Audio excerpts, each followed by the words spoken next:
So I took a long walk from work the other day, enjoying the beautiful weather. It's a wonderful time of year. It's wonderful. The atmosphere is fantastic. The humidity is beautiful. It's as if nature's hugging you. But I decided to take a walk from work to the Deutschtown Music Festival, where, of course, Brian Crawford, was chosen as a host. And I walked down there, and the first thing I saw was Mr. Bulgogi, the Korean food truck. Hell yes. What a way to start off Deutschtown Music Festival. For that to be the first thing that you see. That amazing food. That delicious, delicious Korean food. And no, he's not a sponsor. His stuff is just that damn good. And now they know me. It's fantastic. Anytime I see Mr. Bulgogi, I go there and they give me extra meat. Sometimes if I bring a friend, they give me money off. It's fantastic. Great stuff. And they were right next to the youth stage.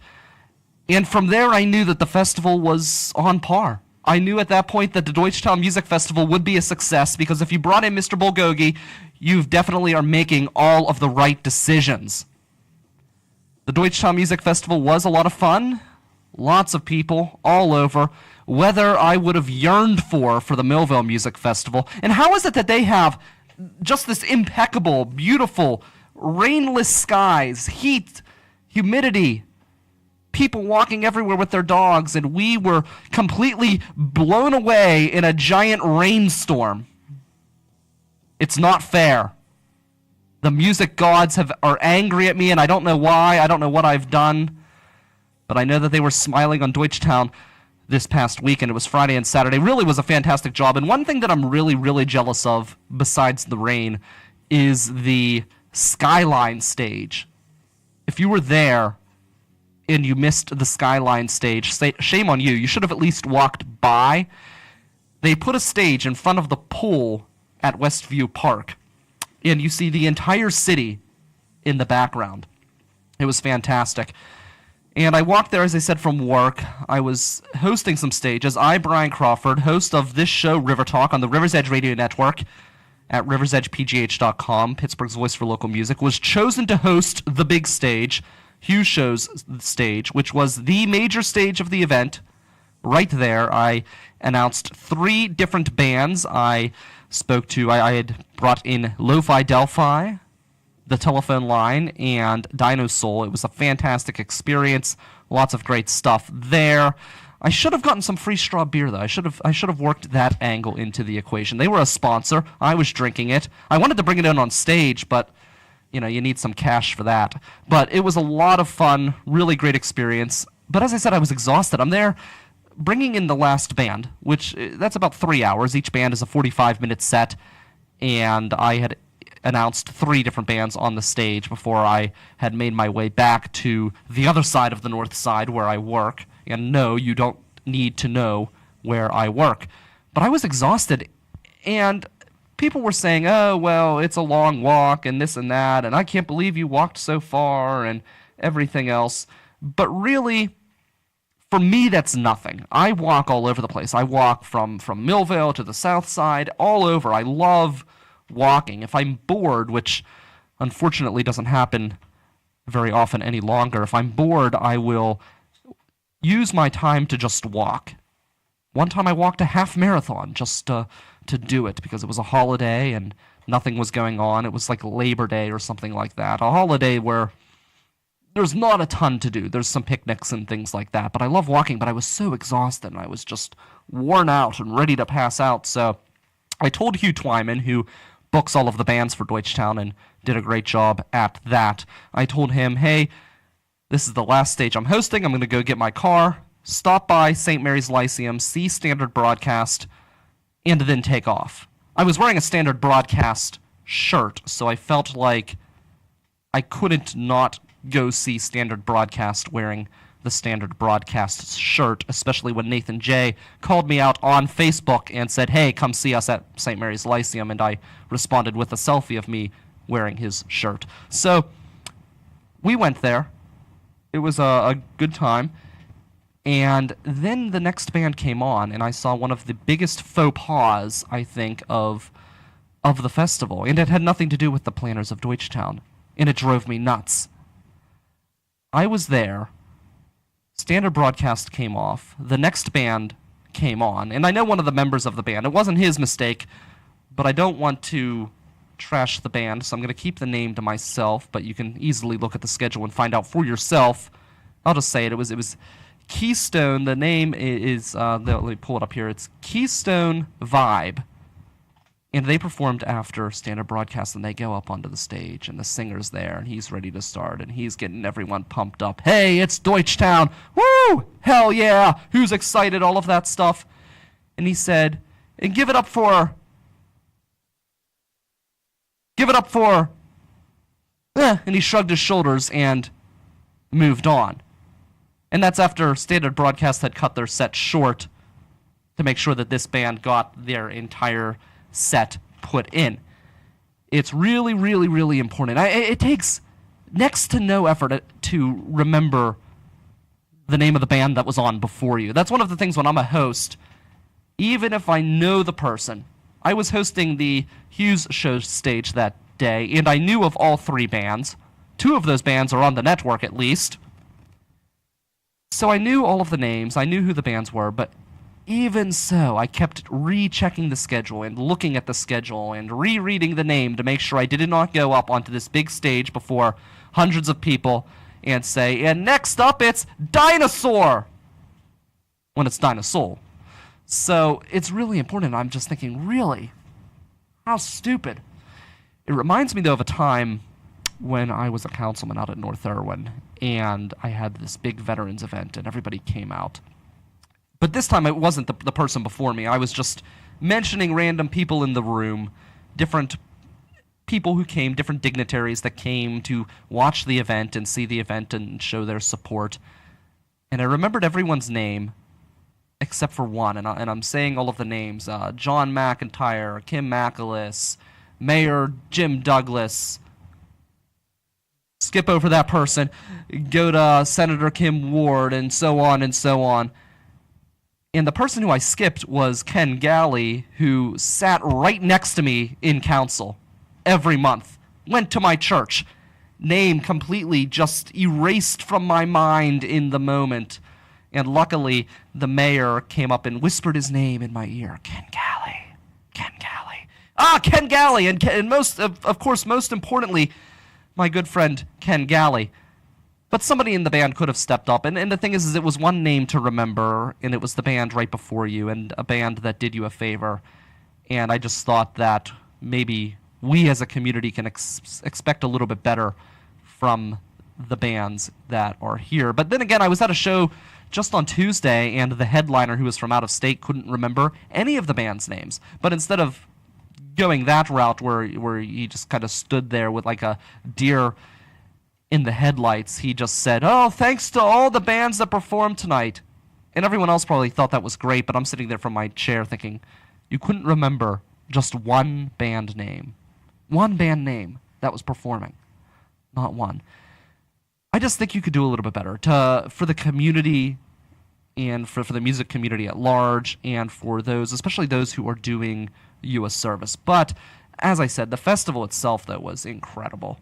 What a fantastic job. I am looking forward to going back, and I'm looking forward to hearing what they have to say in regards to our festival, if they have any ideas for us as well. It should be a lot of fun.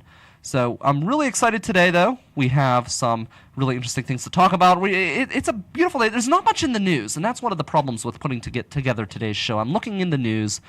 Yeah, there's things to talk about. We might talk about the casinos and online gambling. We might talk about, I don't know, we've got the weird news, of course, where we'll talk about that. I might talk about the Aviary, which has a big new enhancement that they just added, the National Aviary here in Pittsburgh. I may actually tell you why it is the National Aviary. That's an interesting story, actually. And there's an old church, too. An old church building that they're looking to demolish. We'll talk about that possibly as well as the day goes on. I'd like to get your Trump tweets, your Trump memes and GIFs or GIFs or GIFs. I don't know if we've ever decided what they're called. But if you want to post those in the live chat, that would be great too. We're going to talk about a protest that occurred that I think is really fascinating, and I think we here in the United States could learn from this protest. And it's not a commentary on whether Trump's good or Trump's bad or Trump's right or Trump's wrong. You can turn to any other station, to any other show in the United States and hear that exact same line of communication, which is really, let's be honest, it's boring, it's old, it's tired. Do you really want to hear another show about Trump? We're not going to talk about Trump as a person. We're going to talk about the protest and why I think we can learn from that. But right now, I'm very excited to announce that we have an artist here in studio. He is currently working his craft as we speak. His name is Clyde Williams, and we also have with us one of the organizers of the Bellevue Sidewalk Sale Days Art and Wine Crawl, which is going on July 20th and 21st, where Clyde will actually be at as well. So you can check all of that out. And with him, we have Kim Uccellini. Did I say that right? You did. I did. Very I said it good. right. See? And she is here as well. And you are organizing the Bellevue Sidewalk Sale Days. So we're going to talk with Clyde here in a few minutes about what he is working on. But while we're waiting for that, he's going to be working. You could see him painting as we have our discussion here. Kim, you got involved late Yes. with the event. Yeah, Yeah. about a month ago. About a month ago. Wow. Yeah. And did you organize all of the artists? Yes, for both the wine crawl and for the art in the streets. And I need to be a little closer. There we go. Yeah, for both. Wow. Yeah. Within a month's time. How many Yeah. artists are there? Well, there's going to be 10 for the art and wine crawl. I'm sorry, 11 for the art and wine crawl and 11 for the art in the streets. Wow. Yeah. That's crazy. So are both events running at the same time each day, the 20th and the 21st? How does the breakdown go? No, so it's kind of it's a 2-day. Each are separate events. The wine and art crawl is going to happen on Friday night from 6 to 9, and that involves they're going to close down the street in Bellevue from Fremont to North Jackson, and basically you're going to pick up your wine glass at the Herman Museum. And then you kind of make your way down to all 20 stops. Oh, wow. And then you end up at what's called the Center. It was an old church that they converted into kind of an event space. Mm-hmm. And that's where the artists will be. Oh, there we go. That's awesome. Yeah. And then Saturday? And Saturday is the Art in the Streets event. And that goes on concurrent with the sidewalk sales. The sidewalk sales are actually a local kind of thing for Friday and Saturday from 10 to 3. But the Art in the Streets is going to be going down the middle of the street, and that's other artists. So it's going to be 11. Wow. Yeah. Will both artists be there both days, or will it be different artists? Some are going to be there. I think there's 2 or 3 that are there both days. But other than that, everybody's different.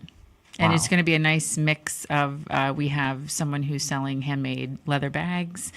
We have a ceramicist who's going to be there both days. We have people doing art like Clyde does, that can, generally see hang. it, yeah. Yeah. And then we have someone making handmade baby moccasins. So it's kind of like So they're going to be making mix. them there? Well, they'll just be showing They're them, gonna but be just on display, but okay. everything is handmade. Wow, that's Everything, incredible. every artist that we have, their things are handmade. How did you meet those artists? And I know it's hard to book artists too, so we'll talk about that in a Yeah. second. But how did you meet? Are these artists you knew for the most part? No. Are they people you reached out to? Yeah, everybody is people that I reached out to. I used to paint furniture, so I had done the neighborhood flea for a number of years, so I knew a lot of those people. So I reached out to them first, and then I just kind of, just started researching different events, and I would just go to different events and collect their business cards for people I thought that would be a good match, and then just contacted them and to see if they would be interested. It was a little bit hard because, like I said, a month in, most people already have their summer completely scheduled. So, but I'm really happy with how the turnout's been. And I've had some people where, we just kind of told everybody, if you know anybody who does art, ask them, Oh, it could be so challenging. So for the Millville Music Festival, we had added an arts festival to the event this year.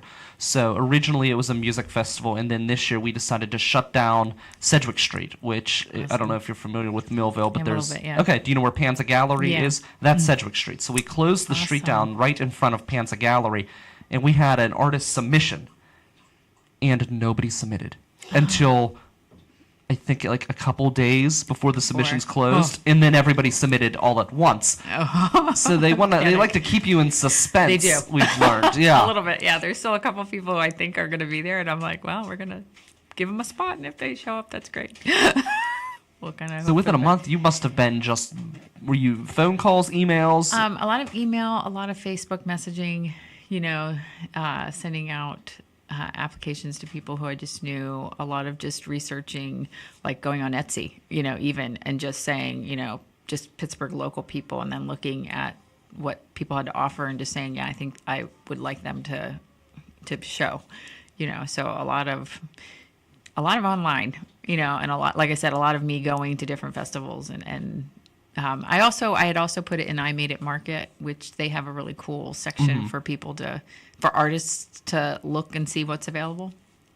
Now, the social media, it's interesting because on this radio program, I get a lot of my guests through social media because a lot of people who are busy people, they get so many emails and things like that things get overlooked all the time, but they seem like they're more likely, or they have somebody that handles their email for them. And a lot of times I've noticed if I send someone an email, I won't get a response, but if I hit them up on Facebook or Twitter or something like that, I'll get some sort of an answer from them. Even if it's no, I'll get some sort of an answer. Yeah. Which is great. Yeah. Yeah, so I did, I probably got half and half, I think. I think it worked for some people on Facebook, and for other people it was fine by email. But it was really fun just kind of seeing Pittsburgh has an awesome artist. It does. It's amazing. There were so many people that I wish, I'm hoping obviously next year we're going to grow it to about 20, 25, 30 people. I would love to. So I'm going to start in like January. Absolutely. Instead of June. Yeah, and that's something that we've wanted to do also with the music festival is we wanted to start on Sedgwick Street. Once we get that ironed out, then start expanding into other areas as well. Right. So you've had a lot of fun doing it though? Oh, it's been a little stressful because we also, because you're just trying, you want this to be successful. So it's you have a number kind of in your head. So it's been a little bit crazy, but it's a good crazy. I think it's kind of it drives you to hit every avenue. So with the wine, you mentioned that it's going to be a thing where you go from business to business to get a sample of wine. Is that how that's going to work? Yes. All different types of wine? So we're using Volant Winery, and they are going to supply 20 different wines. So there is the potential to have, you'll get about an ounce to an ounce and a half to try at each spot. Okay. Each spot will have their own flavor, variety of wine at the spot. And at each spot also, about every other spot, I'm sorry, we're going to have one of the artists that will be showing at the center have one of their pieces at the stop so that people will kind of see as they go along way. The center is the last spot, so there's a whole area in that basement that we will have their tables set up for the artists. So once they get there, then they can buy what the art they've seen along the way. Yeah.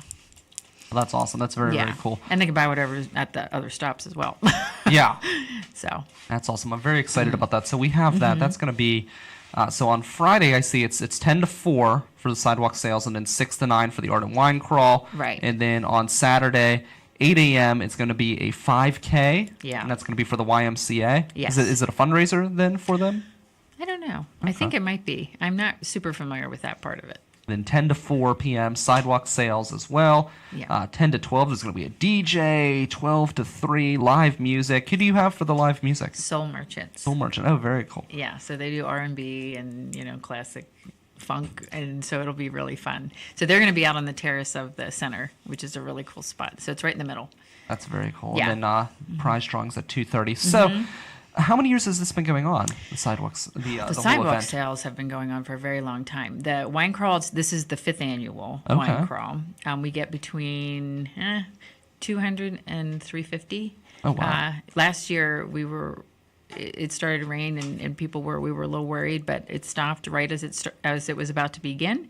And then we had, I think, 300 plus people come. Yeah. It's amazing how people will stick around through the rain if it's something that they really want to do. Yeah, and it really is. Bellevue has a great, fun downtown.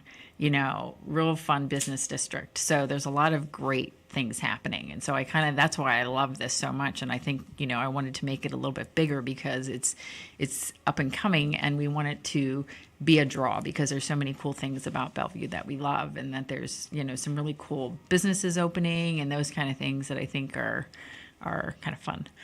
Very cool. I'm excited to check that out, Yeah. especially Friday night because I Yeah. work during the day, but I'm off in the evening. You got to come down. Yeah. So that's perfect. Would you Yeah. be able to do me a favor? Yes. Would you be able to grab that microphone? Yes. And just kind of hold it up for Clyde. I'd like to say a few things to him. Get this around here. Yeah, there we go.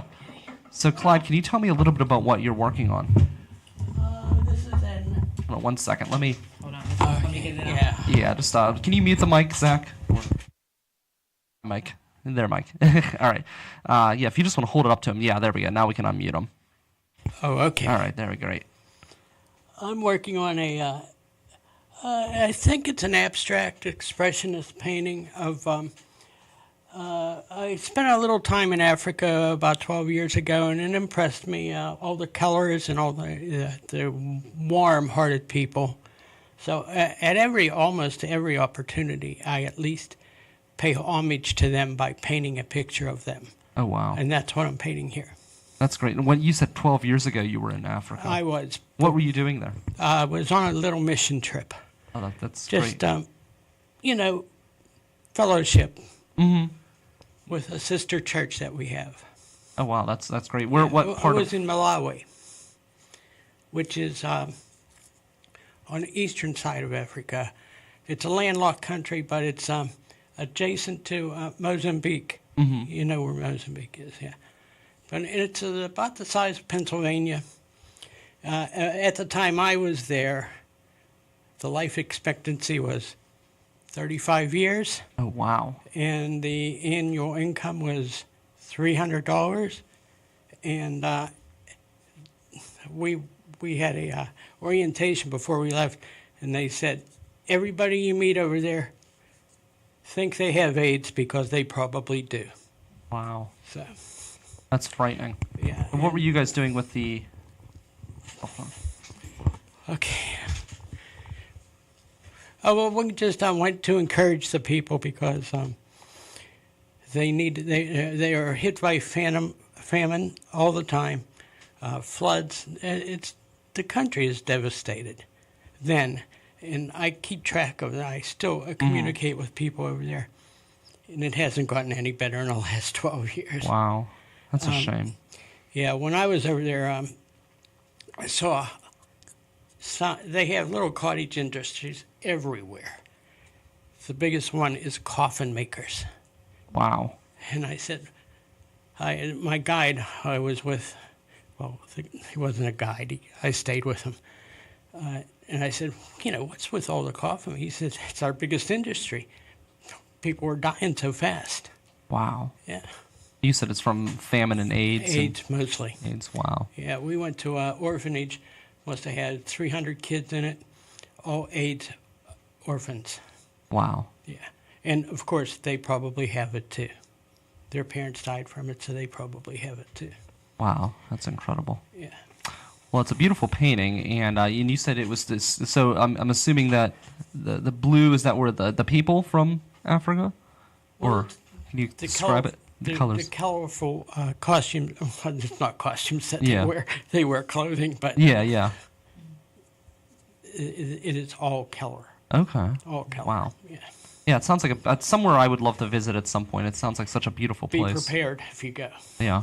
There's no place on earth like it. Wow. So, Even Haiti can't even compare to Africa.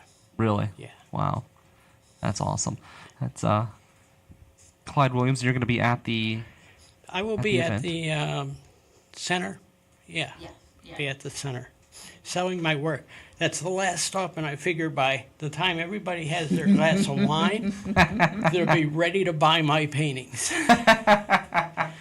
That's the goal. I hope it works out well for you. Well, I've participated in this years ago, too. Oh, yeah. did you? Oh, yeah, Great. sure. And it's a lot of fun. You won't be sorry if you go there, I'm telling you. Yeah. Even if you don't buy my paintings. I'm excited to check it out. So, yeah, I'm going to stop by Friday night. Luckily, I have a day job now, so I can. Look I at me, used I'll to- be the guy with the cane. I'll look for you. Okay. So, that's Clyde Williams. He's going to be at the Bellevue Sidewalk Sale Days Art and Wine Crawl. It's July 20th and the 21st. Kim, thank you so much for coming you. on. I'm really excited to check it all out. And Friday night is the night Right. It's for the me. wine crawl. Yes, Yeah, that's the when night I'll for be there. you. Yep, Right. I'll be there. And again, it starts 10 a.m. on Friday. It goes all the way into the evening Friday night, 9 p.m., and then it starts back again 8 a.m. Saturday, July 21st. So that's Kim. Can I say one more yeah, thing, too? Absolutely. We're going to have food trucks there as well. They're supposed to have Santa Fe and Sanctuary on Saturday, and I believe it's Santa Fe, and I want to say was it Bacon on the Fly? I think is Friday night. So both days we're going to have food trucks and live music or DJ music. Incredible. So, yeah, So, thanks. lots of fun. That's going to be, do not miss that. We're going to be in, we're going to be in Bellevue, and I will be there as well. So you don't come and say hi to me, and definitely buy some of Clyde's paintings. So that's Kim, and Yeah. what's that? I said, you said some.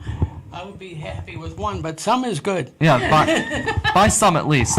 So that's Kim Uccellini, Clyde Williams. I'm Brian Crawford. We're going to take a quick break. When we come back, we do have the weird news as always, and then we're going to get into some of those topics.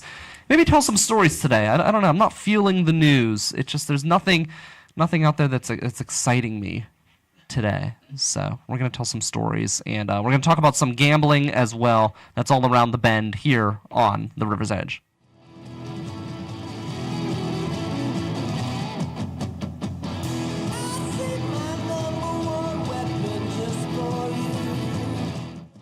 Welcome back to the River's Edge Radio Network. Brian Crawford, Pittsburgh's Moral Compass here, broadcasting from Mr. Small's Theater. Just had a great conversation about the events coming up the 20th and 21st in Bellevue. I'm really excited to check that out as well. Again, Deutschtown Music Festival was a great success as well. Had tons of fun. Shout out to all of the organizers of the event. So for story one, I want to talk a little bit about car lasers. That's right. Due to an old technology, you can now create lasers in the car. Lasers in the car. And I'm kind of afraid for my own self-interest in this one because I'm a guilty suspect. So basically, everybody likes that. They encourage you to drink while driving. Not alcohol, but water, because they say that if you're not drinking while you're driving, especially if you don't have air conditioning, and I don't have air conditioning, that it can be very dangerous. But apparently it can be even more dangerous if you don't take the water out. What are you saying? According to one article here, according to Mirror, people's cars are catching on fire because the sunlight is striking the bottle of water and turning it into a laser of sorts. The light is hitting the water, and then the water is catching the car on fire. It says here there's no shortage of... if I can read the article. This is one thing I really hate. I'm trying to read the article, and I have it up. And KDKA is a victim of this. 1 million ads. You can't even read the article. There's so many ads, and I understand they have to make money. But my God, when you can't even read because there's so many freaking ads popping up left and right everywhere. The page is moving. We're talking about water. The page is flowing like a bottle of water because of the ads that are popping up and disappearing and going everywhere. So it says motorists in particular have been warned about the dangers of dehydrated driving in a hot car, and it says that you should have a water, but it says the consequences could be catastrophic. It says, much in the same way a magnifying glass works, a clear plastic bottle with water can concentrate the sun's rays and filter them into a powerful beam that will light your car on fire. So, yes, do throw out that water. Don't be like me. Luckily, my car must be made out of some sort of fire-resistant material or something. I can't imagine that being the case, being that the car is like 30 years old. That's just from you leaving your window down in the rain. There we go. Yes, that's it. So the rainwater is putting out the beams of other water that is ready to destroy my car. So second story here comes. This one has to do with "Don't put that there." Another story here from Mirror, where a woman had to go to the doctor for not putting something where it should not have been. It says a former doctor shared a shocking true story about a proposal gone horribly wrong, which saw a woman end up in a hospital after getting a Kinder egg stuck in herself. A Kinder egg. And that is, let's see here. We don't have an image for that one. We don't have an image for that one. No. It says proposals are kind of a big deal. There's a ring to be bought, lots of planning involved, and of course, pre-proposal jitters. Will they say yes? Will they think you've done a good job? There's also a lot that can go wrong, and we're not just talking about rejection. Timing can be messed up. People can interrupt. And as one woman discovered, the ring can get stuck inside of you. So, yes, just be careful with your pre-wedding festivities. And the third one deals with a giant protest, and I'm loving this. And this is where I really wanted to talk a little bit about our protesters. So I'm not talking about serious protests like people dying and things like that. I'm talking about, well, they are serious protests, but not as serious. Political protests, people who are angry over things that are going on in Washington or Harrisburg or anywhere else. And our protesters just are really, really lame. You go to the protest, you see the same signs everywhere. A lot of times, nowadays, they're not even homemade. They're manufactured. Some political action committee comes in and finances the signs, and everyone's holding the same sign with the same message. And it no longer looks like a real protest. It's very, we call it astroturf. It looks very astroturfy. And the protest loses some of its credibility. But Donald Trump went to the United Kingdom the last couple days, and those people, they know how to protest. And I think it's time that we here in the United States look to the UK for some advice in protesting. Donald Trump may have seen an interesting crop circle while driving over the countryside. There was a giant 650-foot crop circle that said, "Fuck Trump." But it was written in one of his favorite languages, Russian. There was a Russian "Fuck Trump" written in the grounds, and as he's flying over, I could just see the president. Now, actually, he didn't see it. You know he didn't see it because he would have went to Twitter, because that would have been something that he could have used to get attention and get his name out there in the press and everything else. But yeah, this is great. 650-foot crop, "Fuck Trump." And then they had the big baby. An unbelievable baby. This giant blow-up baby Trump. A petulant, whining, crying Trump. And that thing was everywhere. They had actually moved it. And the protests were crazy in London. Originally, not so much. Apparently, when he first landed, there were more press than anyone, and then security, and there were like a couple protesters, which was kind of a mistake because they made it out as if they were going to have a big protest as he arrived. But man, when he made it to London, the protest eventually did live up to everything that they said it would. It was incredible. So that is the third story. I just think that we need to learn from the English protesters. I'm tired of seeing the lame protests here in America. I mean, it's one thing. You make a shirt, hold up a sign. Yeah, that's all well and good, sure. But to make a blow-up baby, that's incredible. I remember in Harrisburg, not too long ago, there was a giant protest outside of the Capitol. And I'll give them credit for this one. And maybe that's good. Maybe our state has something going for it. We had this giant protest outside of Harrisburg, and there was this giant blow-up piggy bank for all of the money that they were swindling us from. Kind of like the casino. We'll talk about that in a little bit as well. But yeah, it was crazy. Beautiful protest. I love that. I love going outside of the box. To me, if you're protesting and you're not creative, you're doing something wrong. The protests on the bridge, hang something on the bridge, it's been done. It gets in the news But I really don't know why, because I feel like every protest hangs a sign from a bridge in Pittsburgh. It's just kind of been there, done that. Big blow-up things, though, especially when they're real creative. That's the route to go. Big fan of the blow-up baby Trump. Can we see that one more time? The blow-up baby Trump. I love the blow-up baby Trump. That's fantastic. That's the money winner right there.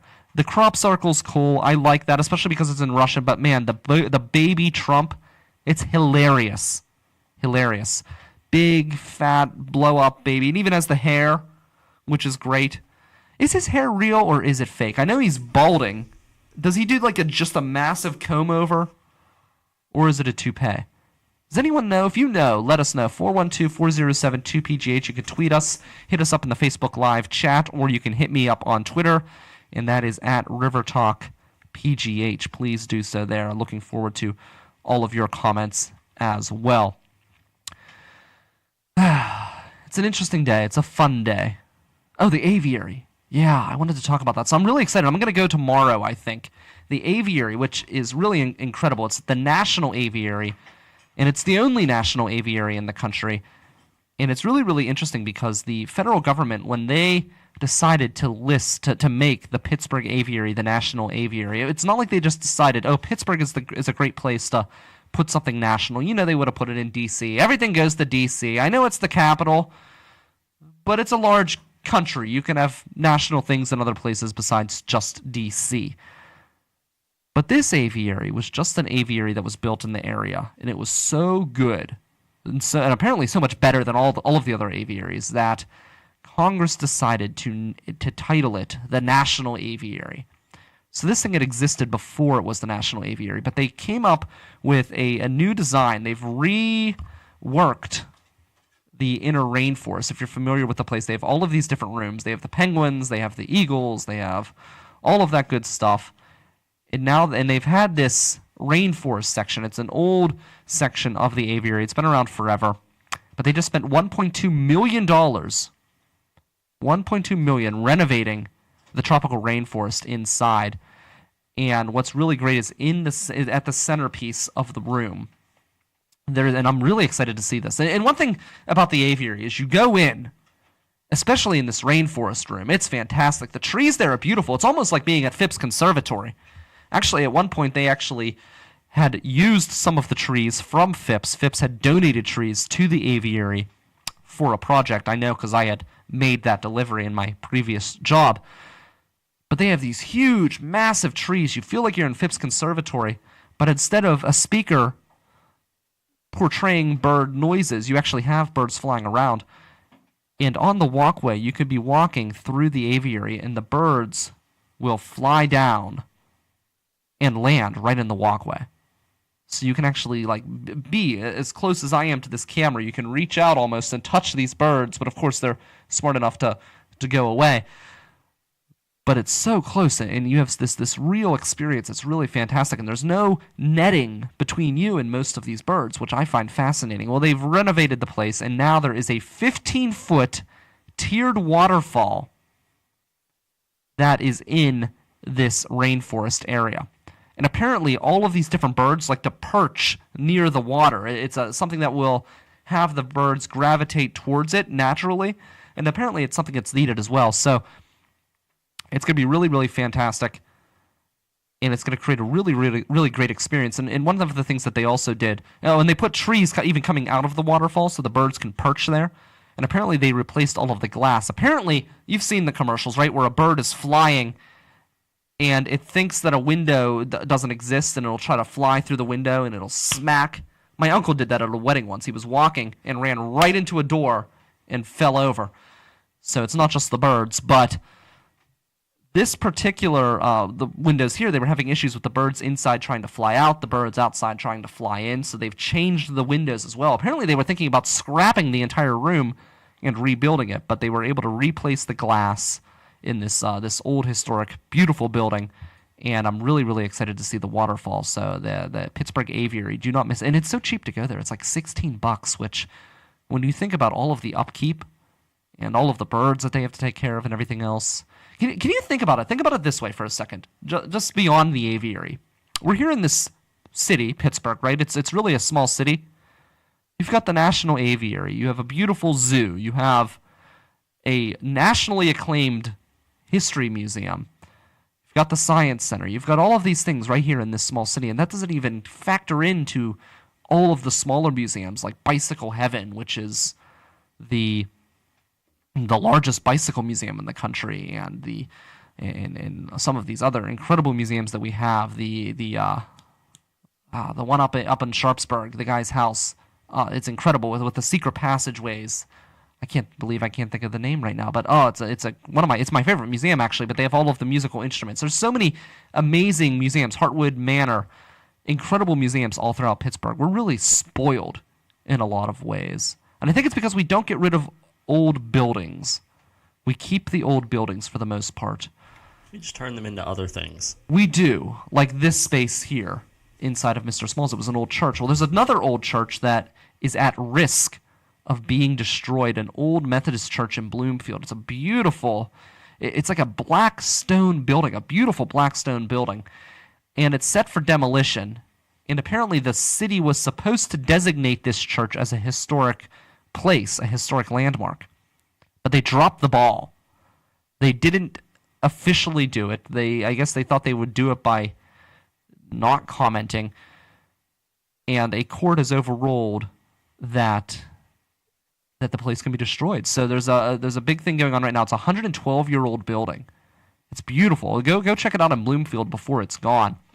It's really just a spectacular place. But that's one thing I hate when you see. There's an old church in Lawrenceville. We went through it. We toured it once, a few friends and myself. It's dilapidated. The floor's falling apart. It's an abandoned church. And I always think it's such a tragedy when these things go away. And even if you're not somebody of any kind of faith, just the architecture of the buildings and the way that these buildings are designed, especially these older buildings. Some of these buildings are incredible. You look at Heinz Hall, for example. Not that Heinz Hall is in jeopardy of going away, but you go there and somebody can talk in the front of the audience, and the sound will carry to the back of the room. These old buildings were built just in a different way. It's really fantastic. So I'm hoping that they're able to save this church. If anybody wants any more information on this church, let me know. I'll send out the information. Maybe we can write to our legislators or something to try to save this church. The problem is it's probably going to be gone. And that's one thing I love about the city is we do save the old buildings rather than destroying them. A lot of that has to do with our geography. You go to some of these other cities which are as old or older than Pittsburgh, and they don't have anywhere near the history, the living history, because they just bulldoze everything and rebuild it. And I think it's really fascinating that we have these beautiful buildings like Coppers and the Frick Building and the Union Trust. My God, you go to the Union Trust and look up. Go check it out. The ceiling is incredible. Every floor has a ring around it, and you can look up to the top of the building where they have this stained glass window. It's one of the most breathtaking architectural beauties that I have seen. And can you imagine something like that being torn down? Horrible. We've got Clyde here. I think, are you finished, Clyde? I am. Can we unmute Clyde here? Awesome. I very cool. So yeah, let's look at this painting. Wow, that's beautiful. Now I can see what you mean. I think we can see it in the video here, but yeah, it looks really fantastic. So I can see the people here and the colors. I see what you're talking about. I love the birds in the sky. So now you say that they when they're there in Africa, they wear bright clothing like that? Brightest clothing you'll ever want to see. Really? Yeah, let's pull that towards you. Yeah, that's good. Yeah, so the braids. So, and I'm guessing because you're talking about how impoverished they are, unfortunately, that they probably make a lot of their clothing. Do you think? When I was there, I saw a lot of fabric made into clothes. What's that? Hold on one sec, Clyde. We're gonna. All right. Have to get the gain up. You wanna just hold it and talk? Yeah. So you were saying? While I was there, I saw a lot of fabric, and as a matter of fact, I had shirts made from some of the fabric that they have there. Oh wow! Yeah, and I should have wore one tonight to show you. Yeah, that would be clothing is fantastic. And the place I went to, Malawi, they call themselves the warm heart of Africa, and that's absolutely true. I never ever met people so welcoming as those people were. Yeah. Wow. That's awesome. So, well, now this painting, do you think you'll have it on display? It'll be displayed and sold. Awesome. There we go. See, that's the positive thinking that we need, right? So, awesome. That looks beautiful. Thank you so much for sharing that with us, Clyde. Sure, So, anytime. really awesome.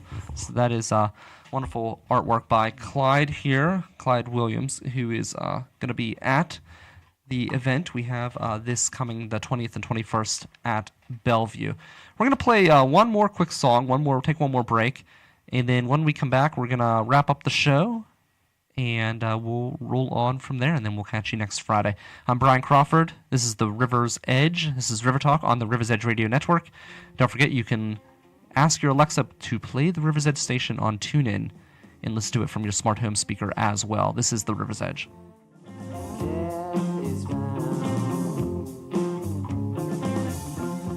All right, welcome back to the River's Edge Radio Network. Brian Crawford here to wrap things up. So there isn't really much to say about the casino news. Does anyone really want to hear about that? Basically, we'll find out very soon if the Rivers and if the Meadows decide to jump into the online gambling ring. I don't care, really. It's the only thing that's in the news. It was the only thing that struck me as interesting. There's just nothing there. There's nothing in the news this week that's interesting. You know what's in the news? What's in the news? Everyone got angry about? Apparently, Trump did not walk right next to the Queen. I don't care. Visiting. I know. I just don't care. And you don't care? That's not upsetting to you? It's not upsetting to me. And I just don't. Yeah, everybody's upset about everything that he does. He sneezes, and someone will say it's an offense. And I don't even like the guy. It's just, I hate this culture that we live in. It's the same thing under Obama, when Obama was there. I remember Obama He wore a tan suit. Who did that? Obama. Fox ripped on him for wearing a tan suit. He used to make day. jokes, and people would get so outraged because he would make a joke. And I'll be honest, like, he's pretty funny. His jokes are pretty good. And he brewed beer in the White House. That's great. I like that. I approve of that. I have the gavel here. I'm going to make a judgment. I approve of brewing beer in the White House. That makes the White House so much cooler. Not guilty. Trump not walking next to the Queen. Well, what did he walk behind her or in front of her? He walked in front of her. Oh, who cares? She's 92 years old. Do you really expect her to keep up with him? Not only that, why should the president, we beat them in the war. I'm going to say not guilty to Trump as well. Good. America first. Okay, why? But not America alone. Just hit him on policy. It's so easy. There's so many things wrong with Trump that all of this bullshit. And that's why I don't talk about Trump on this program, because it's too. Not only is it too easy, it's just, who cares? A lot of people. I mean, about that stuff. I know. People. Why do you care? They've got nothing better to do. I guess so. Thanks to Zach Fell behind the board. Thank you so much to Kim and Clyde for coming in and letting us know what's going on in Bellevue. Really excited that Kim reached out, as I like to try to get out there in the rest of Pittsburgh, so it's nice to have that opportunity here. And it was something that's outside of just the normal, music venues, which I love covering and I love talking about, but it's nice to talk about another community event. And I'm really excited to try the wine out because, I'm a lush. So. You're a wino? I'm just a lush. I'll take it all. Wine fest, whiskey fest. Not whiskey. I'm not a whiskey. However, I do like the Weigel whiskey mixed drinks. I will say that. Their mixed drinks are great, but I'm not a straight whiskey person. I am a wine person. I love beer. All of that. Give me all the alcohols, basically. So, for Zach Fell, I'm Brian Crawford. This has been River Talk. This is the River's Edge Radio Network. If you're watching us live on Facebook Live, we've got Mike Sasson right around 9 p.m., If you're listening to us Monday morning, we've got local music up next. You can listen to local music 24 hours a day at riversedgepgh.com or on TuneIn Radio. And don't forget, make your arrangements with Hahn Funeral Home, the only family-owned funeral home in Millville. I'm Brian Crawford. Catch you Friday. See you then.